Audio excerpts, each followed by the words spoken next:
Damn, we back live on YouTube. That's pretty neat. On the link that you tried before. No, I can't do that. Okay, I'm so gonna you're send the link now. on the other one. I'm on my page. Just no, I'm just I just went live on my thing. Hold on. I'm gonna go get the link.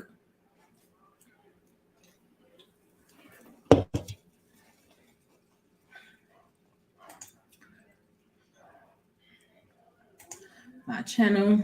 Ugh, this is a mess. I'm following your lead.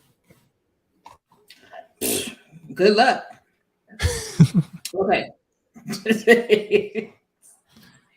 Yeah. Okay.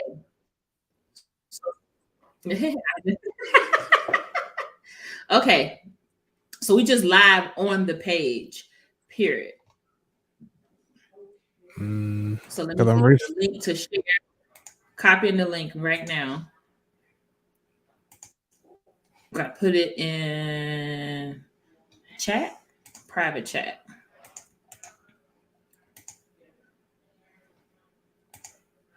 Bam. all right. Comments. And I'll So put this bam. in. Send you the link. I gotta send this to people too. Hold on. I'll put it in our group cookout.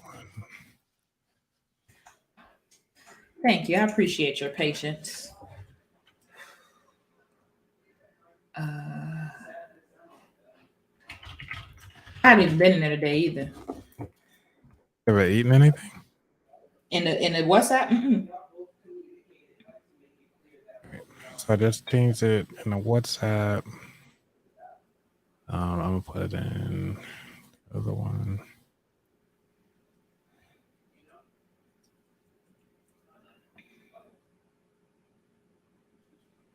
Okay. So yeah, now I'm live. Okay. All right. Woo! All right. Well, I got to people on Instagram as well, so I'm trying to get same. Okay, let's do that. Let me get that link I just sent her. Because I turned in on everything on a computer here, so I can just copy and paste over.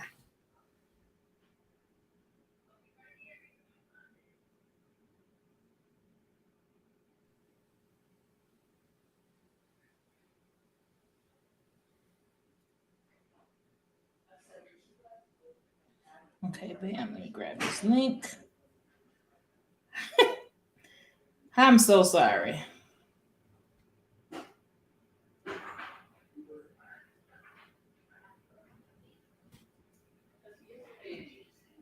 Oh, I didn't know you could do that. Do what? That with Instagram. What, log on and do the schedule digest. You just I didn't know you could do that. Yeah, I'd be all up in them little features they be adding. I see. I need to get on it. If you're gonna be on somebody else's page, that's a great way to let other people know where you're gonna be at. Okay. Instagram. So I'm gonna share the story with the link.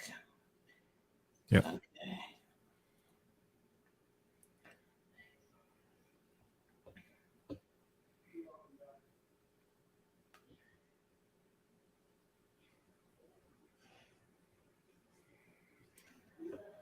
Okay. Yeah. Don't get there. That's why I got a drink today, cousin. They do not make groups. That's the only thing. What you mean? On the computer side, because I'm in a lot of groups on Instagram, and I cannot post. Wait a minute. They have groups on Instagram? You can create groups. What? How? Easy. You just add people. You just create one. Like chat groups of people in the chat. Groups. Oh yeah, okay. I thought you meant like groups, like Facebook groups, where be multiple people posting. I was gonna say, what? Oh no, you could do that on Instagram. You like Instagram? You're great. I was gonna say this man. Yeah, I copied. I sent you the same link, but I just wanted to make sure that I have it on here. You sent me what? Like the link, because I was just trying to make sure I find the group, so I had to go to my phone right quick to paste it over to the groups, because to make sure that there was a change. Man. Sorry, y'all. It's all my fault. All my fault.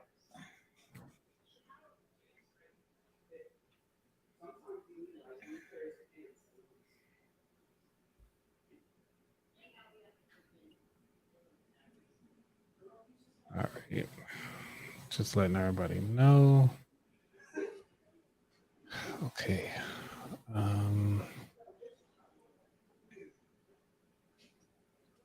Let's see. Got that. And then you did put it on. I put it on my story. I'm added to mine, but I'm also repost the link. Paste. New location. All right. Woo! Come on, we're gonna get in there. We're gonna get it right though. You know what I'm saying? Wait, either way, it's recorded. And we're gonna make sure that everybody get the information that's needed and get them to the right places. So all right, now it's on to the Facebook side of the house. I was advertising heavy. I see. I appreciate it. No problem. Dang. Let's see, technical difficulties. Switched rooms.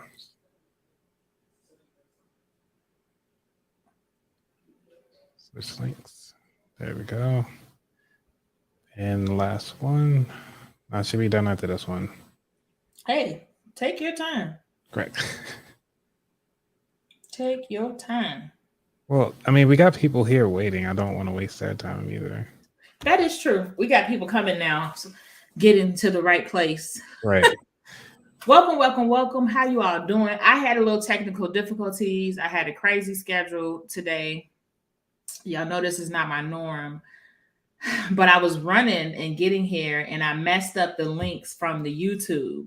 So I was trying to get to the YouTube live that I scheduled, but it did not work out so well. And it's partially user error with me figuring out how to use this new platform that I'm using to go live with. So, you know, we're getting it together.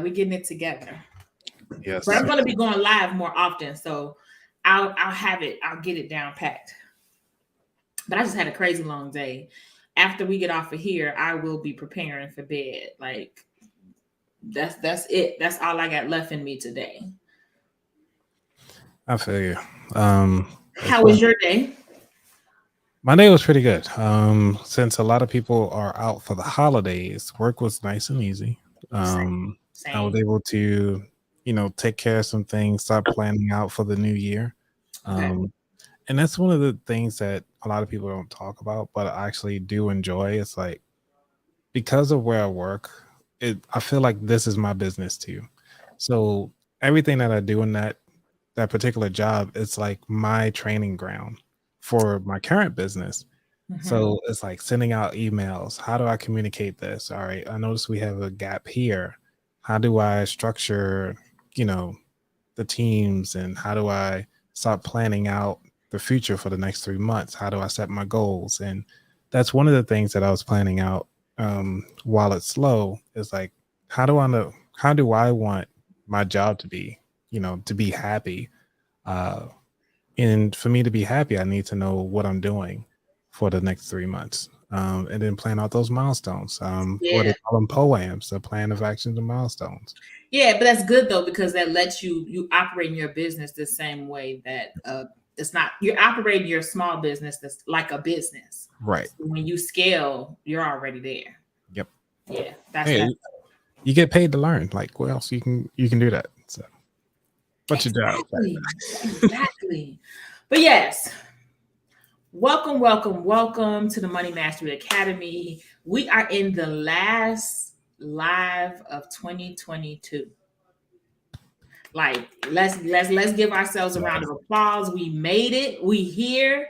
I can't believe this happened so fast. It's unseasonably warm in Chicago. So let me just say that. It was 58 degrees in my car. 58 in Chicago? 58 degrees. Wow. It's supposed to be 55 degrees tomorrow.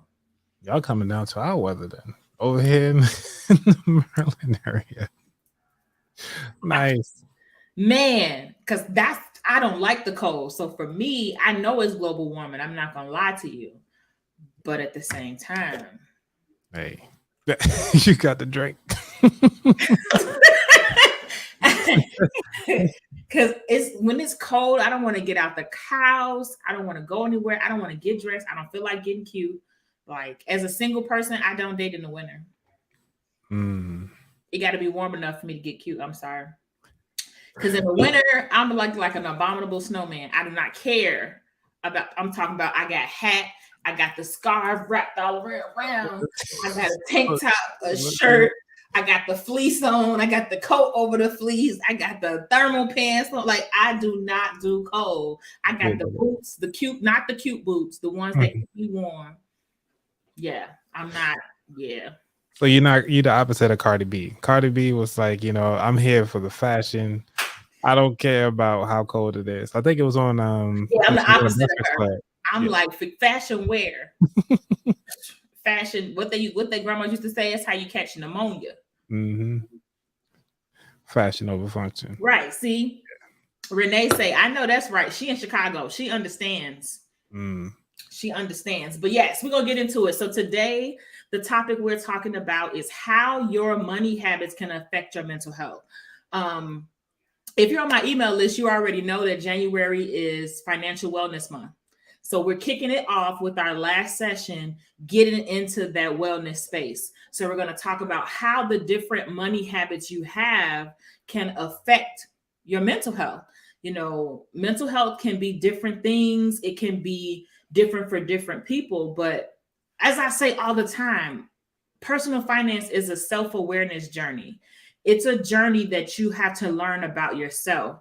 As with anything, with fitness, are you an elliptical person? Do you like the treadmill? Do you like cardio? Or do you like strength training? Like whatever it is you're trying to do or work on, you have to learn about yourself to be successful in it, because you have to find out what works for you.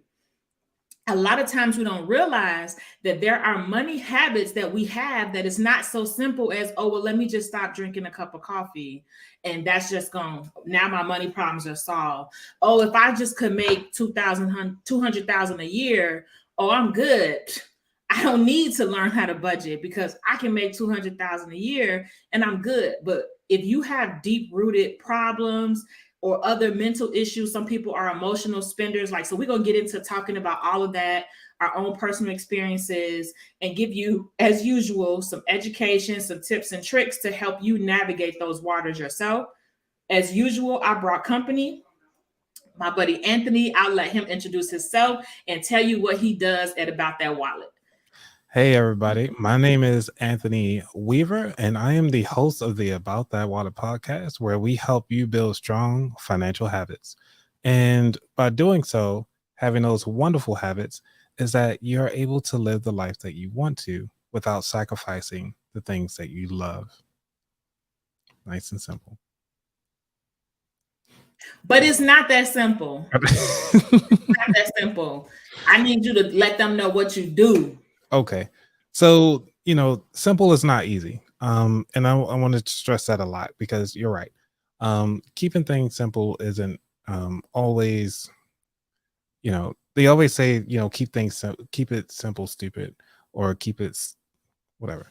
But the beauty of it. So what I focus on heavily is the mindset and the way how you actually deal with the money flow. So when money comes in, all right, we all know how to make money, but it's what we do with the money that kind of give us that extra energy to transfer it over to the next generation. And the reason why I say energy is because when you think about a flow, you think about water, and the money is a flow, and a flow of energy. It's the same thing. So if you feel like that you're lacking in some place or some area, usually your money is lacking too. So if you want to increase your flow of money, your stable of money, I mean, Nia, Stack is always stacking up, you know what I'm saying? So he's working out, he's out there skating, enjoying himself. But because he actually is understanding how his body functions and everything like that, his finances are nice and stable and constantly growing that and that energy flow, you know? Yes, I feel like it's about a mindset. And not normally me myself, I correlate fitness and finance all the time because Mm. I feel like the journeys are very simple. When you fall off with your fitness, it's very hard to get back in the gym. It's very hard to get back to that consistency, but that consistency is key and what's going to really help you see the results you want to see. And it's the same thing when it comes to finances. It's sometimes it's easy, sometimes it's not so easy, but spending money you don't have and all of those things like that, it might be related to something else that's going on for yourself. Some people, as I said before, are emotional spenders. So if you mentally are feeling down, if you mentally you're like I said, in the wintertime, I suffer from seasonal affective disorder from SAD. So whenever it's the wintertime here and we're going 2 weeks without sun, I don't like it. So I'm normally during the winter, I'm gone. I can tell you right now, February, I'm gone most of that month. I will not be in Chicago most of that month. Like, that's what I do. Oh, hey, Uranus. We got Black Business Click in the house too. They over there in the California area. They doing in amazing things. Cali. Oh, okay, Yeah, so it's like 6 o'clock over there. yeah, they doing amazing things over there. Yeah, so it's like some people, when they're in that state, they're going to spend money to make themselves feel better, retail therapy, as they call Mhm. it. So that's one of the reasons why it's important to dig a little deeper and get into why you spend. What is your trigger that makes you spend? Because if it's emotions, like you say, Stack is always stacking. He's stacking on his fitness level, he's stacking with his cash level. Yeah, Like that's his, and so that's one of the things that you have to stop and sit and think about when it comes to you. What triggers your spending habits? What makes you spend? Is it a habit? Maybe you walk past this store every day and you feel like it. Like, have you ever went to a store and felt bad because you walked out the store and didn't purchase anything? No, seriously, and I've done that yeah, before and felt Mhm. awkward because I didn't spend any money. Yeah. There's something wrong with that. That's Why? true window shopping. Why do I feel like I have to spend money in a store? Yeah. Exactly. FinCon in here. Yeah. No, look. Hey, money nerds unite. I wear my gear faithfully. Like, Right. but yeah, so things like that, you have to think about what is that trigger that causes you to spend, because sometimes that's what can be knocking you off your square. So I'll let you say your take on it, and then I want to talk about like self-sabotaging behavior. Right. So, I mean, I know a lot of people here in the chat is also from FinCon. So that's how you and I actually met, which is three. Yes, at So, FinCon. I mean, I have to say, FinCon has been amazing. I'm trying to get Black Business Click over to the next one. So they said that they want to sign up. Oh, Yeah. I don't So even know you, Black Business Click, but from the name of your business, if they do anything with you need to be at FinCon, and it's in New Orleans next year. yeah. So you got to be there. Like I can't. It's gonna be a family reunion. I'm telling you, Oh yeah, it's gonna be great. it's gonna be But, great. yeah, let's get back to this. So you mentioned a couple things, and let's take it back a little bit. When you mentioned your triggers, and this is one of the things that I love about the book called the Power of Habit by Charles Duhigg. Talk about it all the time, and he talks about the habit loop, which we all need to understand, which is that the whole loop starts off with a trigger. What triggers you to take an action?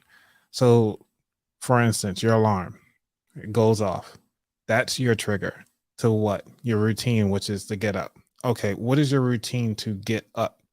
Most of the time, it's either you roll out of bed. Some people actually sit up and then get out of bed. But when you get out of bed, do you put your sheets down and then back up and then go brush your teeth and so forth?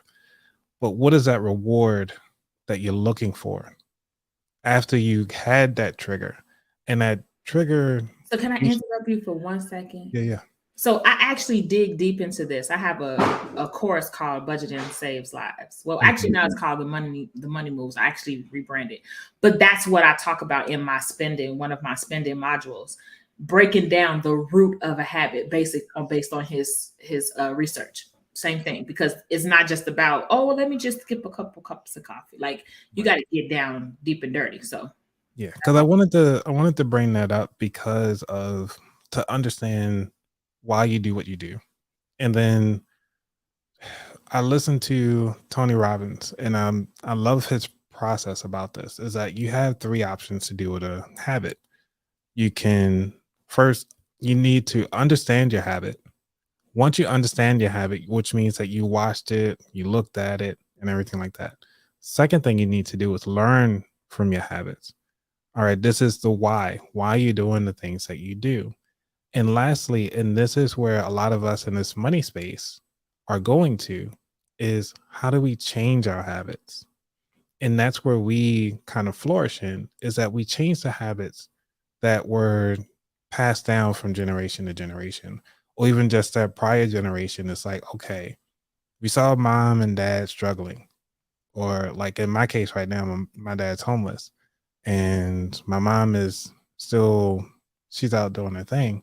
But to see my mom struggle during that time frame is that, okay, I was like, all right, I grew up with the lights being off. I grew up with roaches running around everywhere. I grew up with not having my own bed. It was like bunk beds inside a room where we were able to squeeze in two bunk beds inside a 2-bedroom house. So it's like it's always been around a lot of people, but you do got to find peace in that. In order to find peace in that, you need to figure out, okay, how this is, I actually think about it this way. I'm sorry, changing it. So I'm actually running away from that particular situation, from something that I grew up in. So now I'm like, you know what? I don't want to build a society or be in my space in my world where the lights are off. We got roaches everywhere. There isn't food to make anything. I mean, my mom was nice, but I remember having a lot of, wish sandwiches. You only got 2 slices of bread, maybe some syrup, or the last bit of syrup. And you can't throw that bottle out because mom be like, why is this in the trash? You better put this bottle back. And that king syrup, right? Because it was the king syrup, you had to boil it. So you had to put it on the pot, boil it to loosen it up just so you can get it. So she made sure that junk was all the way through. mm-hmm. Like I literally don't eat noodles to this day. Really? Because I ate so much of them when I was little out of necessity. And that's going to get into like scarcity mindset. Like that's one of the things I actually want to talk about later is how my having like growing up in basically in poverty and dealing with similar things like you, how that manifested in my financial habits as I got older. And what I had to do to work through that and get to a point where and then just even as it transfers into investing, like it's so many different facets that you don't realize that mentally your mental roadblocks cause you to act certain ways in finances. There's a young lady on TikTok. I follow her all the time. She's a beauty influencer, well, fashion influencer. And she posted that like she was making money. And she was like, I know people like, dang, you got 4 million followers, you don't make money. She said, but y'all don't understand. Like, I don't feel, she just basically said she didn't feel comfortable making money. Like it was awkward to her. And she was, questioning her ability to make money, you know what I mean? Because she was thinking like that she wasn't worthy of it or, and all of that. Those are things that still go back again to your mental that might stem from your childhood or living without, and it's just so many ways that it manifests in your financial habits that I don't think that people really think about or realize. So when they take on this journey and they're like, oh, okay, I want to get right with my money, or that's what I call it, get your life right with money. Right.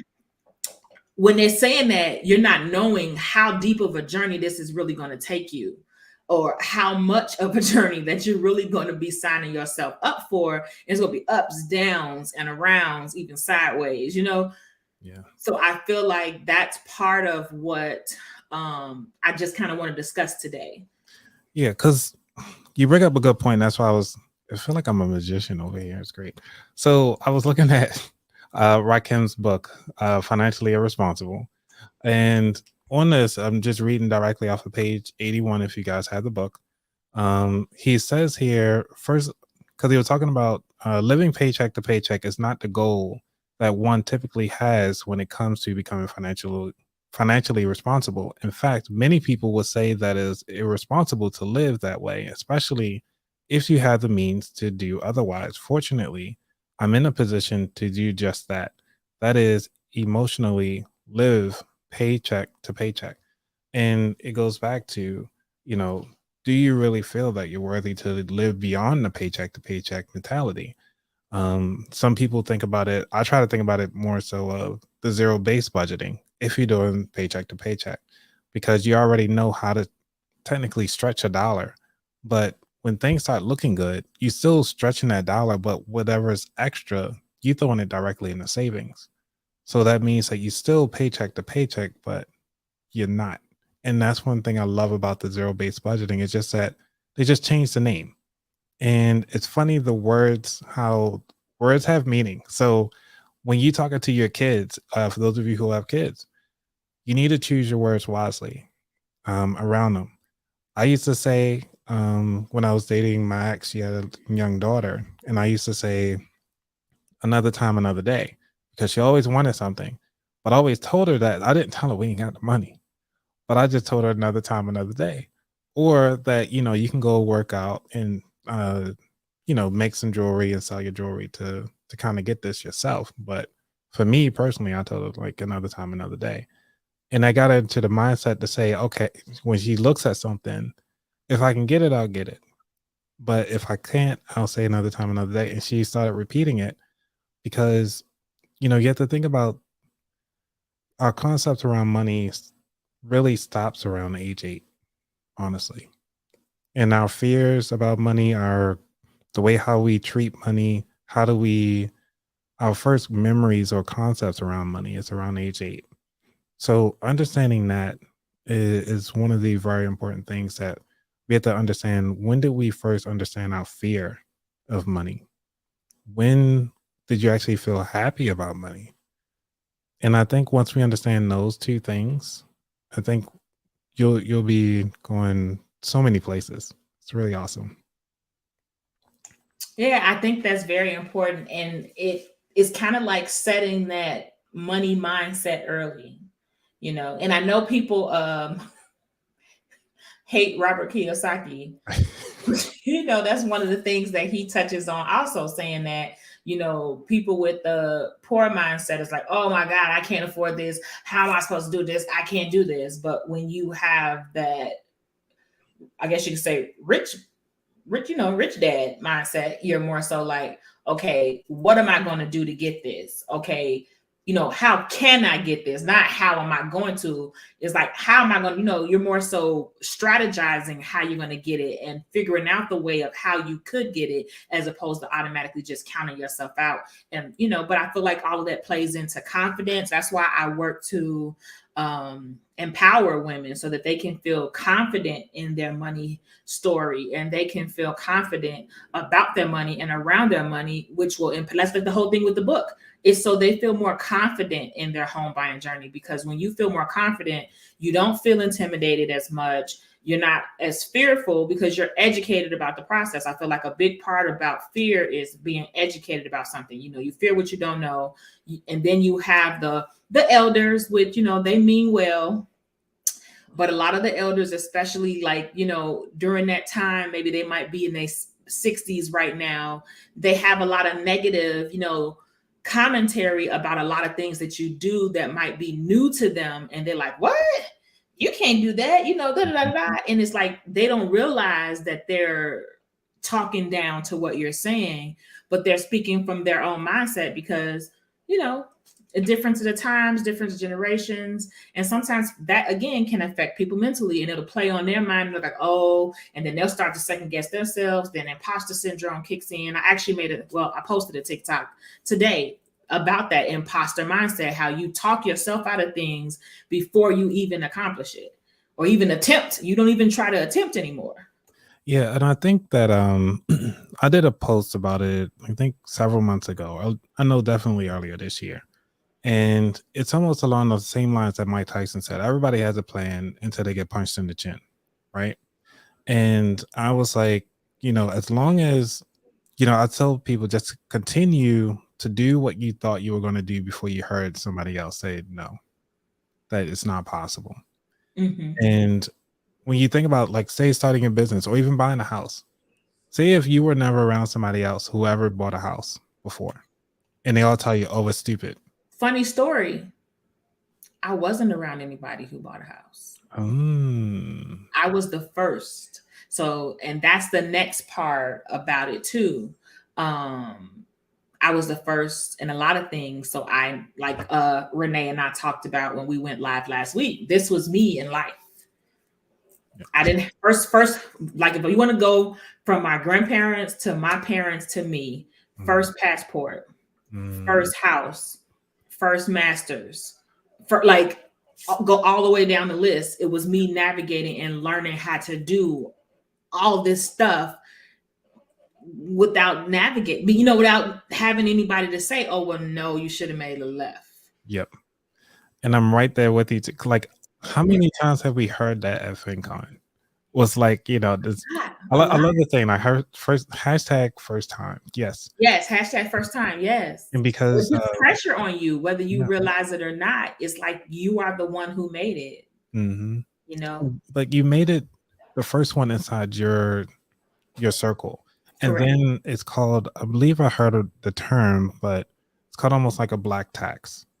Mm-hmm. Because you're usually the first one out, your tax is now to pay for the next person that came up or to come up. It's not that we don't know how to do it. It's just that helping others to get there. Granted, we could be further than where we are, but we constantly giving back to our siblings. I won't say the community. We try to do family first and then the community after. So I have a very small family. So I did it to the community, and I did it so much that the first 2 years of my business, I made no money. I was completely in the negative because I was so trying to give back. And again, to me, it all goes back to that mental feeling like it was my responsibility. Like, okay, like, let me, I got to put the, on my back, like, oh, let's get up this mountain. Mm-hmm. But they wasn't trying to hear it. Like, that you have to realize that it's time for you to get your money together. And I had to realize that I can't persuade or convince somebody. I'm not going to be up here. Like, so we have this man in Chicago, and Renee, you know who I'm talking about, but he was staying out downtown on State Street, which is one of our very popular streets. And he would have a microphone with like a mini PA system, mm-hmm. and he would preach. And he would preach the Bible to everybody walking past. I felt like that's who I was in my business. Mm-hmm. And you can't preach to random people walking past who are not interested. Mm-hmm. I can't persuade you why you need to get your money together. Like, you have to already have made that decision. So it was so strong and so much of a burden on me. I spent my first 2 years in business, going after the completely incorrect audience. Right. Mm-hmm. And that's one of those metrics that, they always talk about the metrics and the stats and everything like that. Yeah. Yes, I know him. He would condemn everybody to hell. He's like, you going to hell. And I was talking, we're talking about habits and everything like that, and the psychological aspects of it. And I mean, I don't want to call it, it's almost like a religious thing that we have to do, because religion is actually a religious act. So it's almost like, what do you do religiously? And can you change religions? When it comes to finances, I'm gonna just say you can change your financial religion. I don't want to. Yeah, I want to touch other. I'm delivered. Right. And so everybody, but there's also different branches of Christianity and so forth. So it's like, you pick which one that kind of resonates the most with you, but you're still looking at the higher arching goal, which is everybody wants to get to heaven inside of Christianity bubble, or whatever God figure that you have or believe in at this point. Don't want to say that everybody here are Christians, but to understand that concept, it's like, okay, we can say religion is religion, but when it comes to money, it's not like, oh, your personal finances are personal. We all want to give everybody that magic pill, which we know, that there is no magic pill. Right, but that's the magic pill that I give, that there is not one.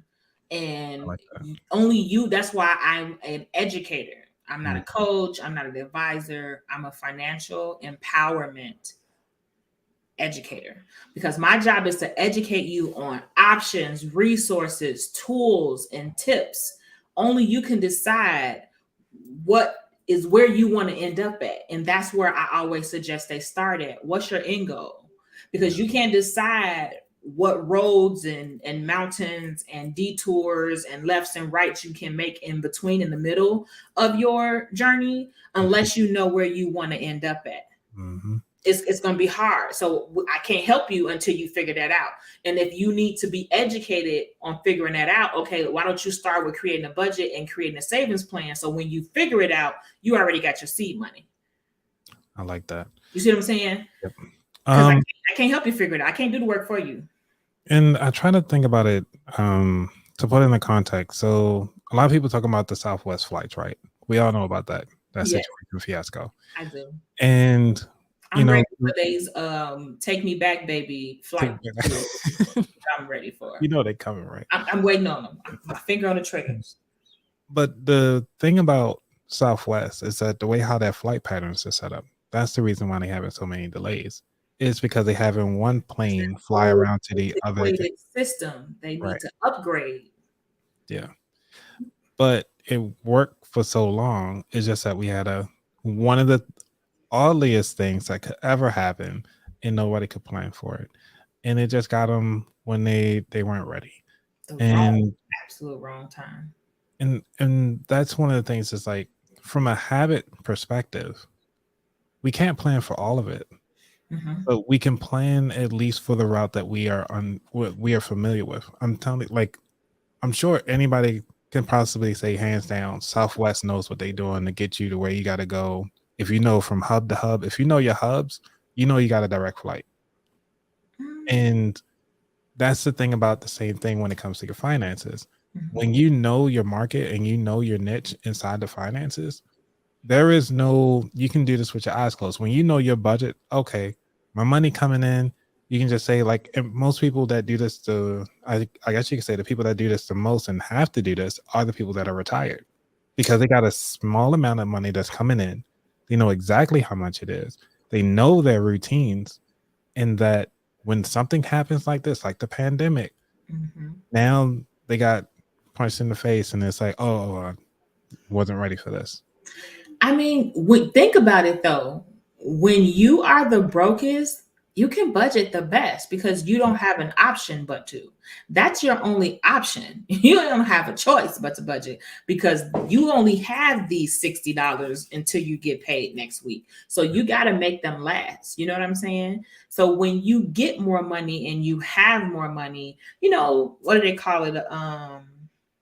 Lifestyle creep, you know. Okay. I think Clifton Corbin posted, is it called the Dollar effect, or the I know what you're talking about, but it's when you buy something new, but now you buy this one thing new and now everything around it looks dull, so now you feel like you got to upgrade everything around it, but that's really you just creating more expenses that's further digging you into the hole. I feel like that I don't know if it's natural things. I feel like people don't really realize it, but when you don't have money, I feel like it's easier to budget because you don't have a choice. Yeah. You become creative. And I want to say, hey, Floyd, for coming in. Thank you. Hey, Floyd. I actually I'm part of that podcast every Sunday as well. Oh, nice. Yeah. They also in Cali. Cali, out of Californians. It's a lot of Calis out here today. It's their time. That's right. Why it's that time of day. Right. It's got to work. Right. But one of the things about what you're talking about, Sarah, seeing that something new and shiny, and it's almost, how can you say, if you watch most of these movies, I'm gonna say Trolls. Trolls is one of them, and a lot of people probably already seen that movie. That's what the little trolls, whatever. But when they heard a different beat, they started looking at it, like, oh, I like this beat. Now let's move along to that beat. But the original Trolls was like, you know what? Don't change what's broken. We didn't have loud languages parties. We stay quiet, stay humble. Let's stay close to what we know. Oh, the Diderot effect. Diderot effect. Yes, that's what it's called. Nice. Thank you, Renee. Thank you. Um, Appreciate you. but yeah, having an understanding of like, not fixing the things and so forth, which is go back to that mentality of um like when you said your parents, they only did what they could do based on the information and stuff that they known about at that time. And now we coming up to the information age where everything is at your fingertips at the library.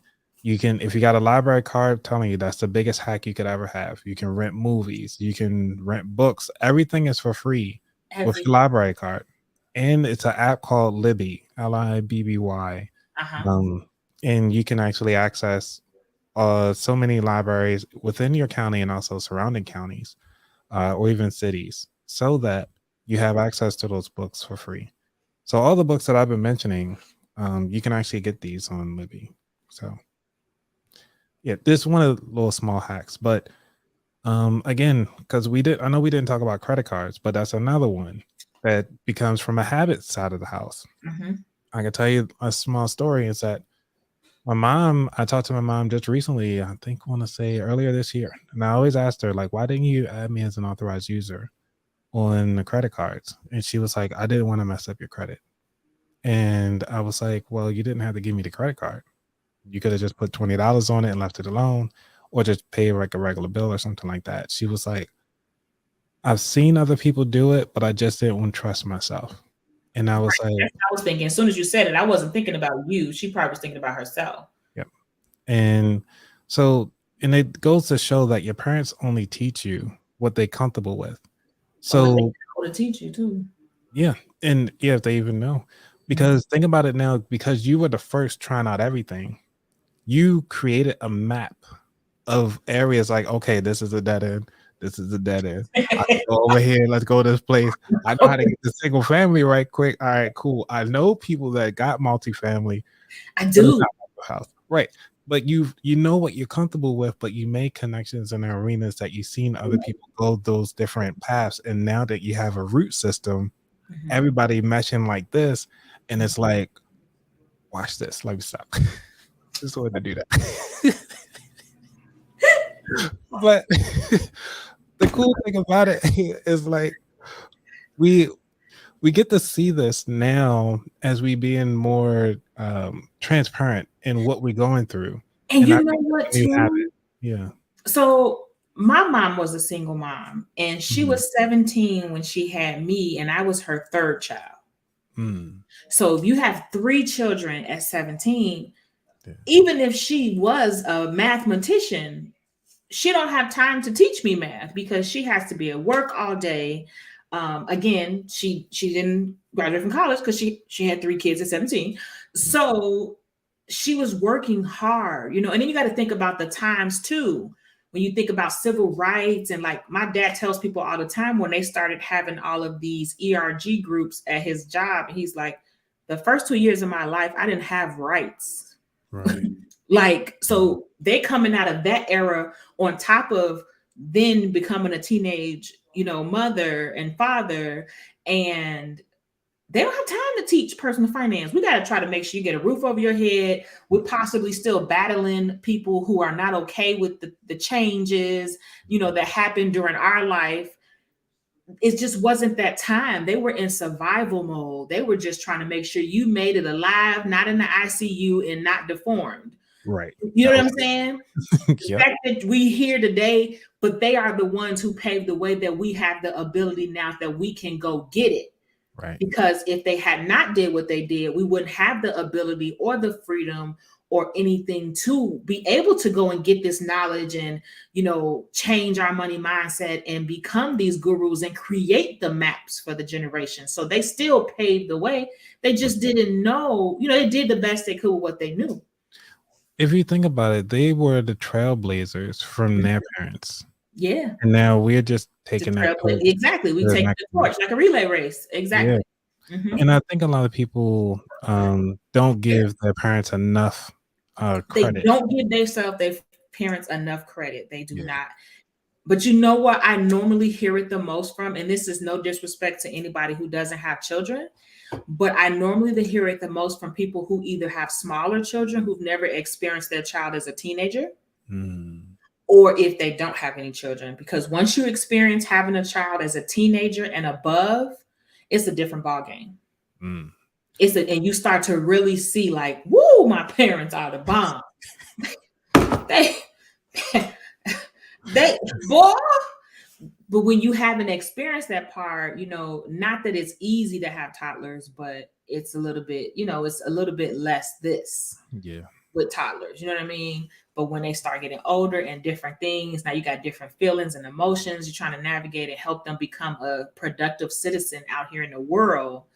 You start to see like, wow, what your parents were really up against, and you become a little bit less harsh on them.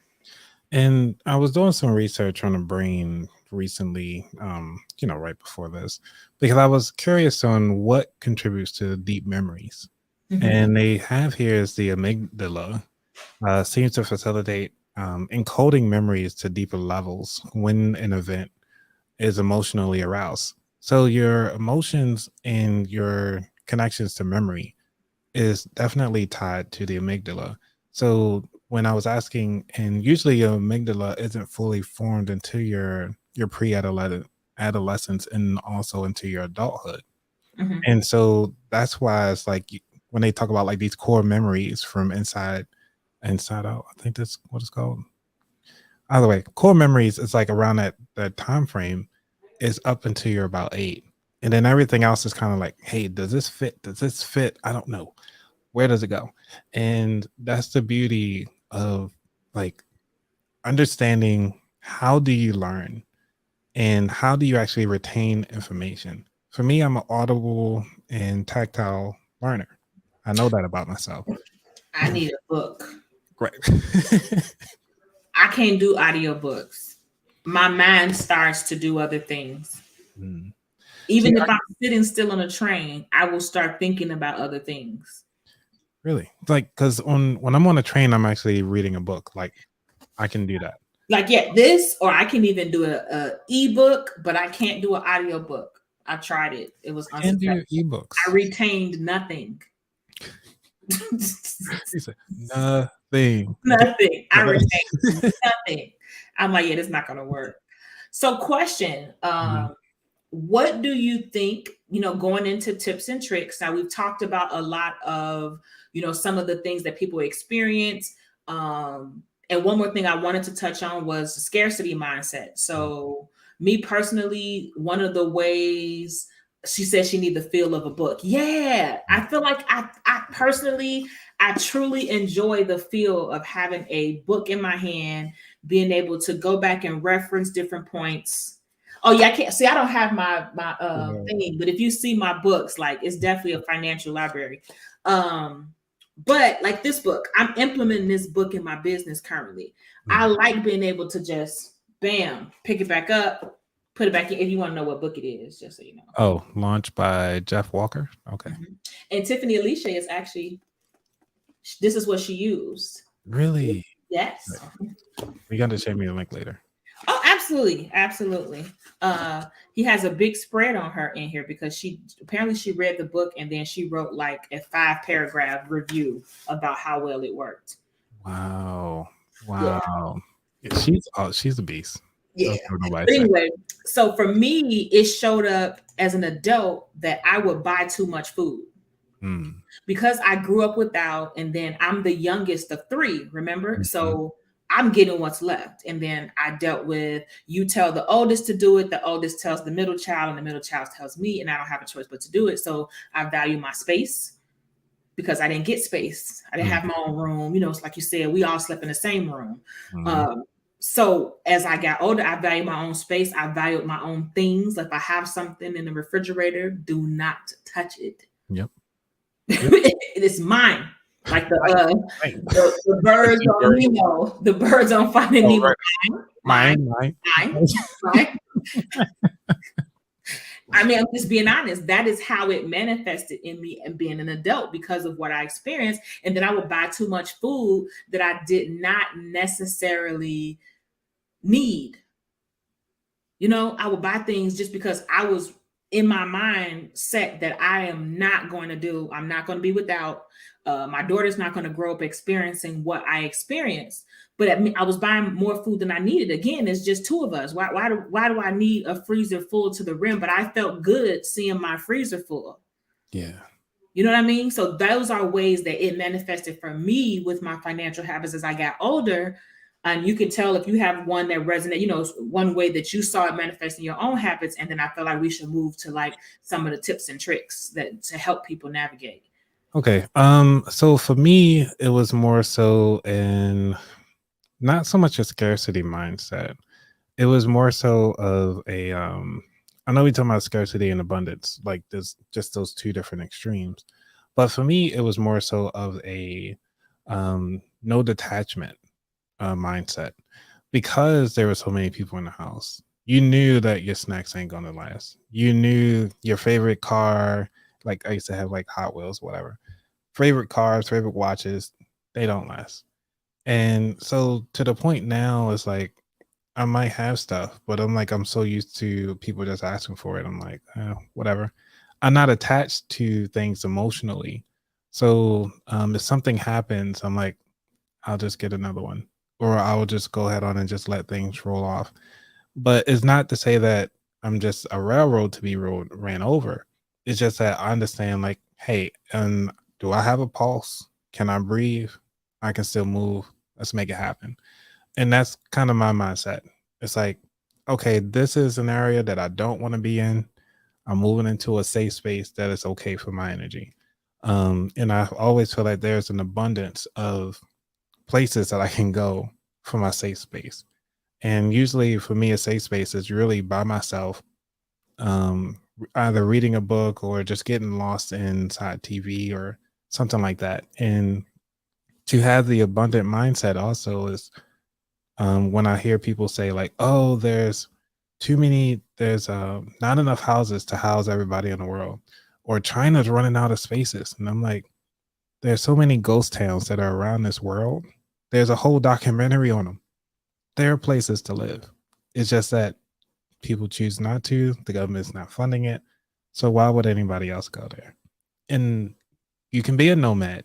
They talk about rainwaters being such a problem. You can't, in certain states, you need to double check on how much water you can actually collect, because unfortunately it's illegal to have more than almost 5,000 gallons of water. And I'm like, but it's rain. Why can't you keep your own water? So yeah, you gotta do, each state is a little different. So That's what they do in a lot of countries. yeah. They have those big roto things. They'd always say roto on the side. And so, you know what? It's odd because I'm not attached to things because I'm actually a minimalist, but it's more so I like having my own things. You get what I'm saying? Like if I go to get something and I'm going to get, like you see those things where the guy, he get his girl like, oh, I want something. He go get her own. Yeah.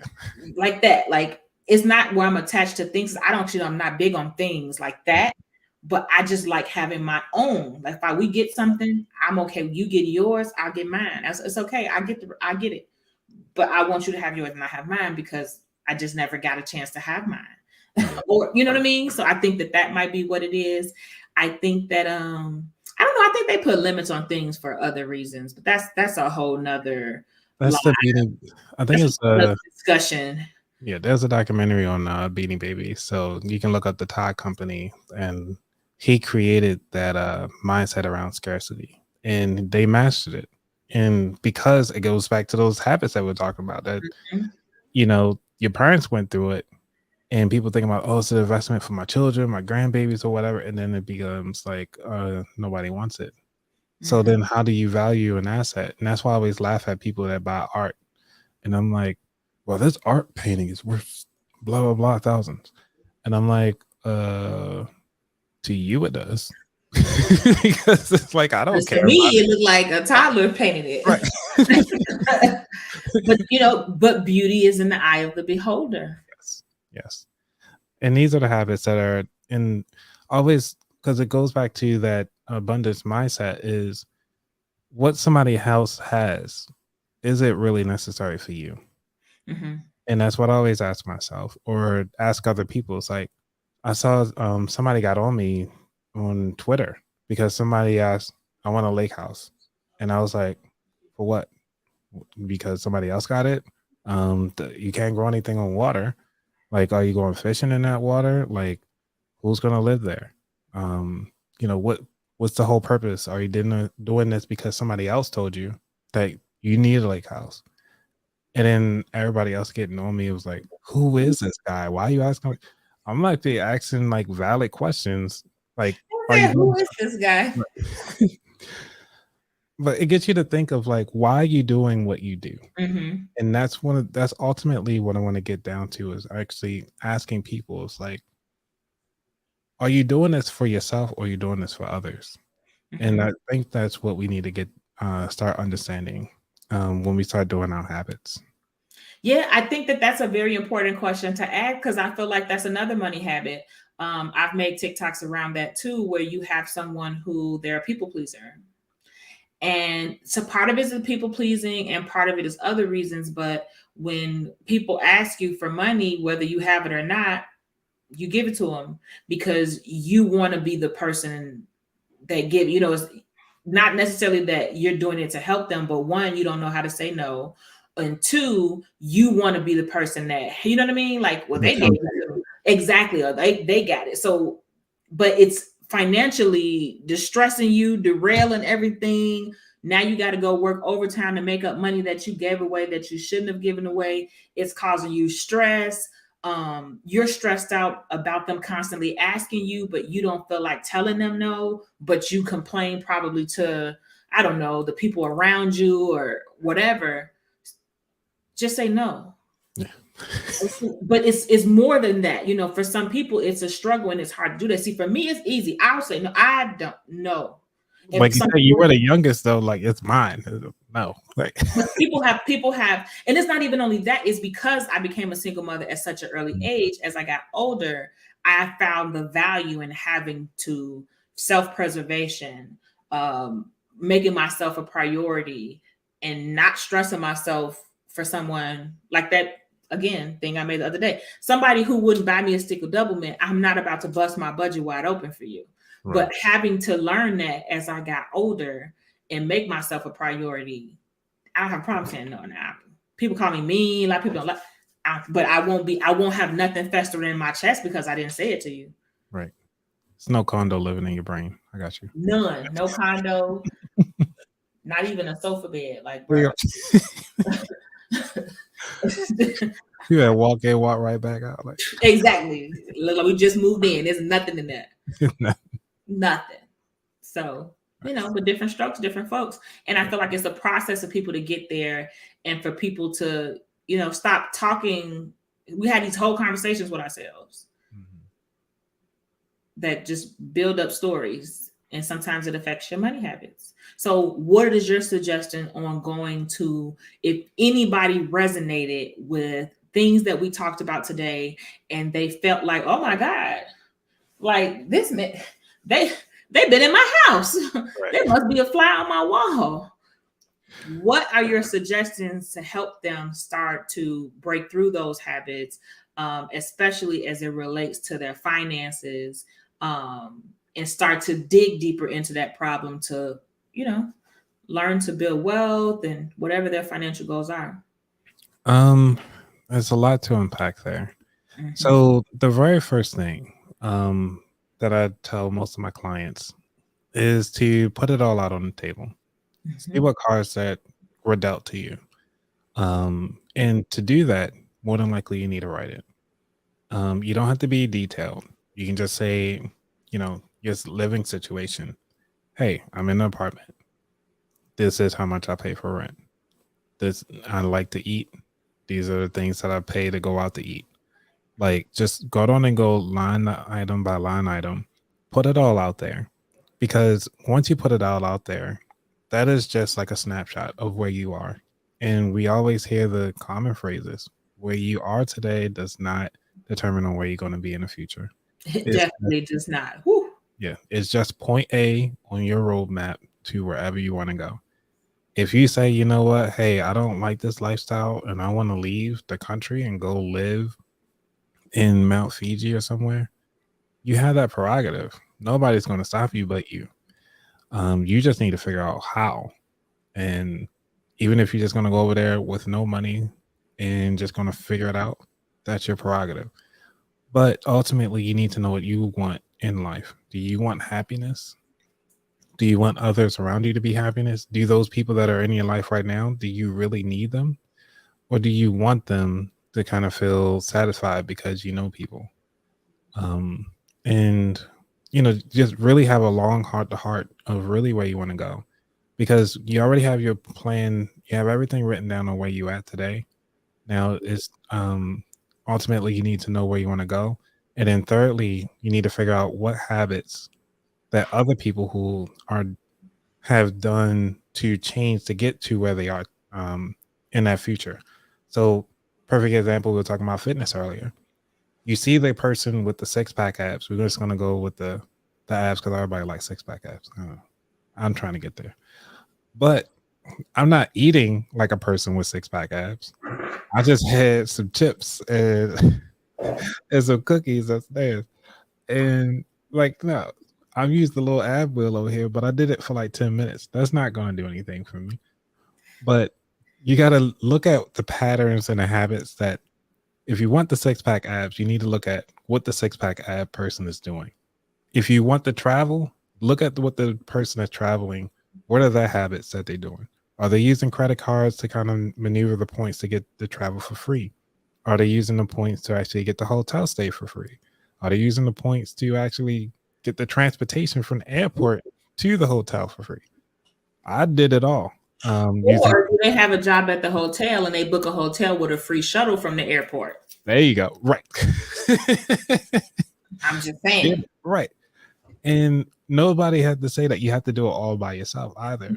It's just that once you see that somebody else is doing it, I highly recommend that you immerse yourself or spend 20 to 30 minutes out of every day focusing on your goal.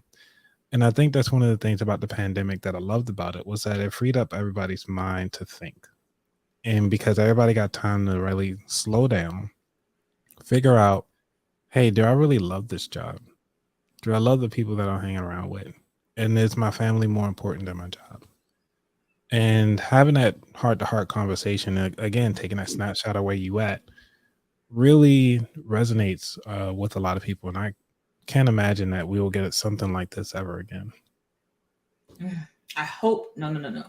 I hope we don't get something like this ever again. Because I'm not going to lie, I improved my quality of life during the pandemic, but I don't know anybody that it didn't have any type of negative effect like in their life. Like I feel like it came through like a tsunami and just shifted everybody's life, mentality, some for good. Like one of my friends in Georgia, she always says, everybody's saying, oh, nobody wants to work. They're like, no, did y'all forget it was a whole pandemic? A lot of people died, and these babies can't get out here and work that people have had since then. The pandemic, babies can't get out here and work, but a lot of people are gone. So, she's like, I never hear people mention that when they say the lack of employees. Like, you do realize we don't have the same amount of people that we should have. Right. So that's the part I never really thought about till she said that. But it's true. You have that on top of gig work, on top of, you know what I mean? So, well, perfect example. I was listening to NPR and the home, like the people that own the hotel, the Patel brothers own like majority of all these hotels, majority of hotels out there, the Patel family. And they happened to interview a Patel family that owned 81 room hotel. And they was like, before the pandemic, they were only giving $10 an hour. And they said they had to stop people from applying before the pandemic. Now, post-pandemic, they've raised their rates to $16 an hour and they can't even get one application. On top of that, now they're looking at, okay, they have hotel automated vacuum machines now. They have hotel automatic check-ins now because they only doing it because they cannot hire the staff. Now, if they hire the staff, they don't have to worry about getting all these extra machines and touch list this, touch list that. You don't have to worry about your rooms getting cleaned out only when you're leaving or every 2 or 3 days. And that's what they had to do to cut costs. And now now they actually have to work inside the hotel. So this is just one of the examples of how it actually impacts a whole industry, not just one thing. I toured a hotel the other day because I'm thinking about having like a back to school home buying event in August. She had the heat on freezing, on frio in Espanol. A free. I was like, she's like, yeah, we got it down low to cut costs because of, it's off peak season for Chicago. So her occupancy rates are low. But that's one of the ways that she cuts costs. In the rooms, they're warm, but in like the common areas, it's down low. So all of the meeting rooms and conference rooms we went in were freezing. I was like, oh my God, why is it so cold? She's like, oh, we have it down. But that's the way that she's cutting costs. That's crazy. I know, that's what I said. No, we should put together and buy a hotel. I wouldn't mind. Yeah, I'm trying to. Well, what's the name? That lady that buys. I have an insight into how hotels are work. You talking about Purpose of Money? Yes. Because I really like her podcast not too long ago. You were? It hasn't aired yet. Okay. Yeah, let me know. I'll listen to it. I have to. Yeah, she said she's gonna let me know. Okay. Yeah, because one of the things is that I was looking into those, but now that you mention it, I didn't even think about the long-term effects of that. Yeah, she said she keeps her air, especially during the off-peak season. She keeps it low, so that's one of the reasons that she was marketing to me to throw an event, because I'm thinking about doing like a back-to-school event, things like that. Me personally, for my suggestions, I feel like you should do exactly what Anthony said. I feel like he gave some great points and it will really help you start to make that shift. The second part is to start eliminating the negativity around your finances. So when you hear yourself thinking about a budget in a negative way, like because a lot of people think of budgeting as restrictive, I always say budgeting is not restrictive, it's all inclusive. So think of budgeting like that all-inclusive resort at Jamaica that you can eat as much as you want and drink as much as you want, top shelf included. That's what your budget is. You can still do it. You just basically, like he said, putting it all out there on the table. Your budget gets jealous. It don't like when you keep things from it. So you got to be open and vulnerable with your budget. And in order for you to do that, you got to lay everything out on the table. So stop thinking that the budget is there to stop you from doing something, to halt you. It's your budget. It's there for you. Secondly, you want to think about these acts that he described as an investment in yourself.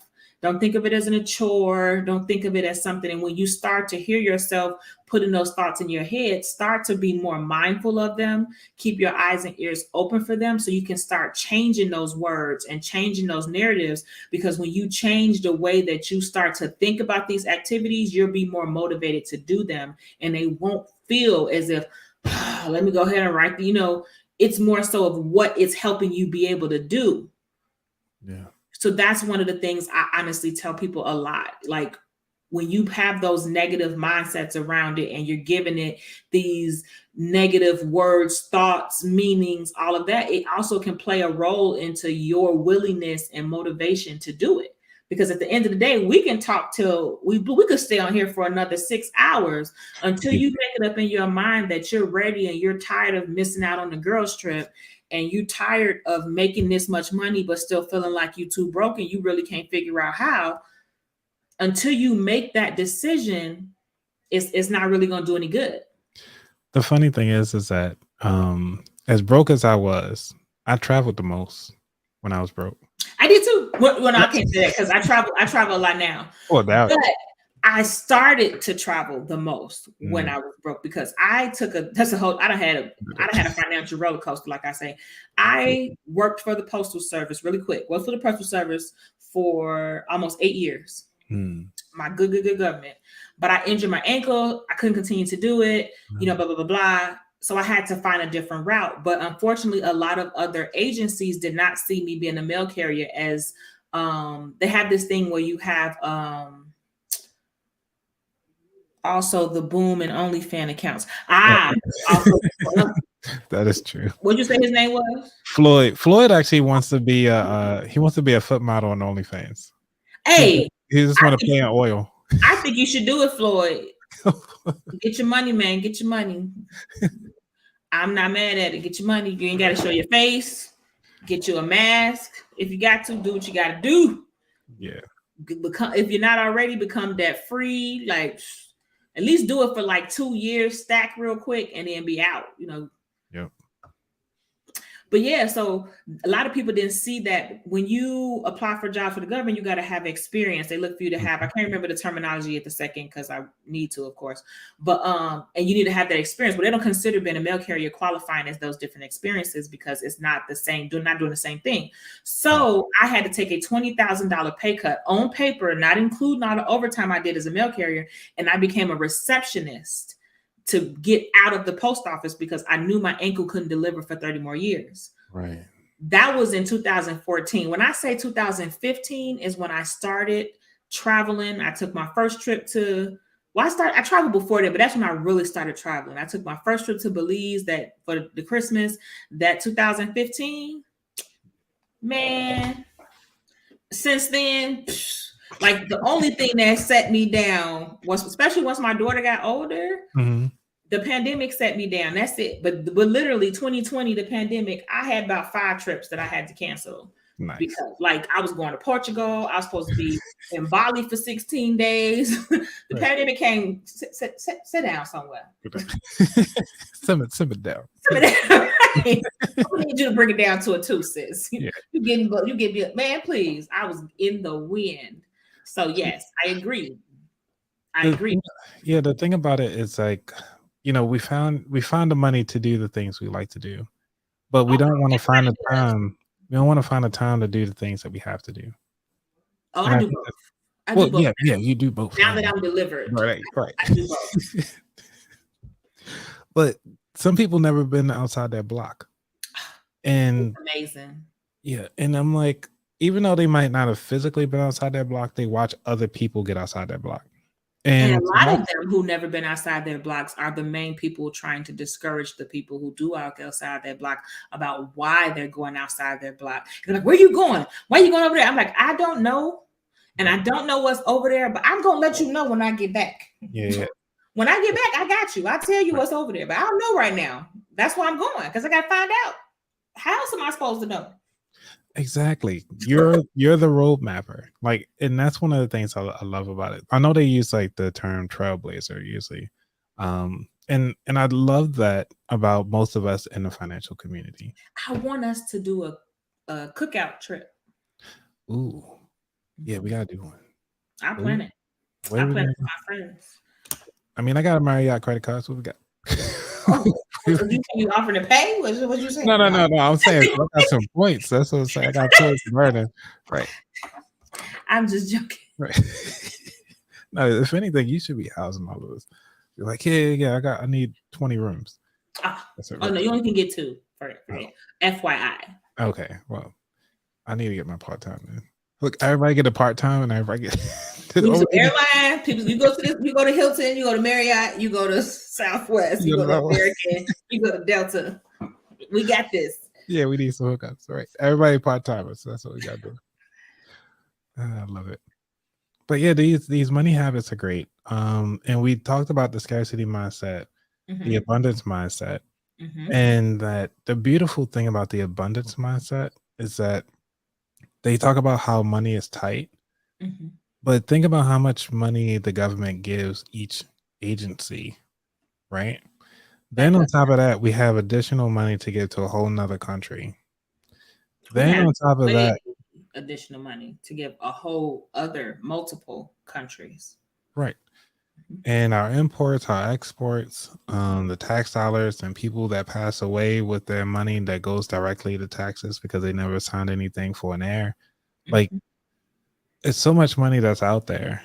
So much that we can't think of it like, hey, this is the only way to make money. This is the only way that I know how. Well, if this is the only way, then reach out to myself, Nia. We have a full network of folks. we can put you in a contact to kind of get you going in the right place where you want to go.